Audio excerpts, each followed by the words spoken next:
మీ కాళ్ళు పట్టుకొని దండం పెట్టి చెప్తున్నా, లోకాన్ని సంఘంలోకి తీసుకురాకండి.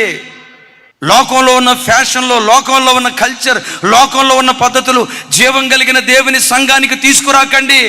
దౌర్భాగ్యం, ఈరోజు క్రైస్తవ సంఘాలలోనే దైవ సేవకులు విశ్వాసులకు లోకాన్ని నేర్పుతున్నారు.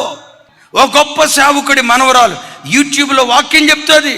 దరిద్రం. వాక్యం చెప్పడం మంచిదే, ఆ వాక్యం చెప్తూ ఇంకొకసారి యూట్యూబ్లో ఏం పెడతాదో తెలుసా?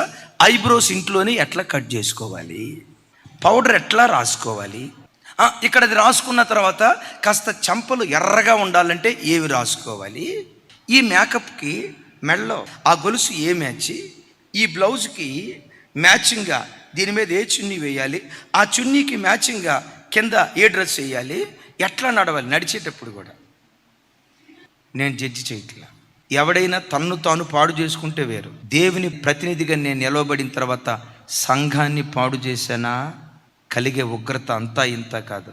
యెరోబాము అంత నాశనం అయిపోవటానికి కారణం ఏంటో తెలుసా? పెంట ఊడ్చినట్లుగా యెరోబాము ఇంటిని ఊడ్చాడట.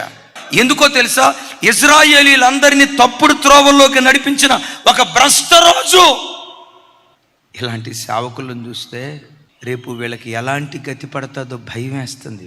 ఒకప్పుడు దైవజనుడు దైవజనరాలు ఉంటే ప్రక్క నిలవబట్టడానికి భయపడేవాళ్ళు. ఈ కాలపు యవ్వన సేవకులు ఉన్నారు చూసారా, వాళ్ళు పోస్ట్ చేసే ఫొటోస్ వాళ్ళిద్దరు ప్రక్కనే నిలవబడి, ఇజ్రాయేలీట్రా ఎవడు చూడాలరా నేను, ఇక చూడండి వాళ్ళిద్దరూ ఇక తతిమాయి అన్ని సోషల్ మీడియాలో వదులుతారు. వీళ్ళు బీచ్ల దగ్గర చేయబట్టుకున్న ఆయన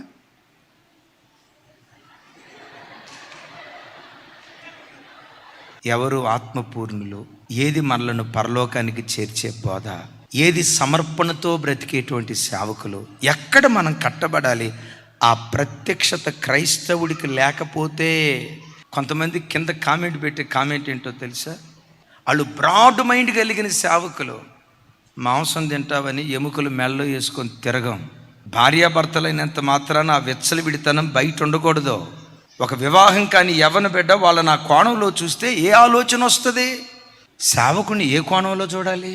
సేవకురాలను చూడటంతో ఒక తల్లిని చూసిన మనసు ప్రజలకు రావాలి. సేవకును చూడటంతో నాన్నను చూసిన మనసు ప్రజలకు రావాలి. ఈరోజు క్రైస్తవ్యం దేవుని కంటే సుఖభోగాలను ఎక్కువ ప్రేమించి సుఖ సౌఖ్యాల వైపు వెళ్ళి క్రైస్తవ్యాన్ని ఓ తప్పుడు త్రోవకు తీసుకుని వెళ్తున్న పరిస్థితి లోకంలో జరుగుతుంది. అలాంటి దరిద్రపు సంతతి మీద క్రైస్తవ్యం తిరుగుబాటు చేయాలి, సంస్కరణ జరగాలి సంఘాల్లో.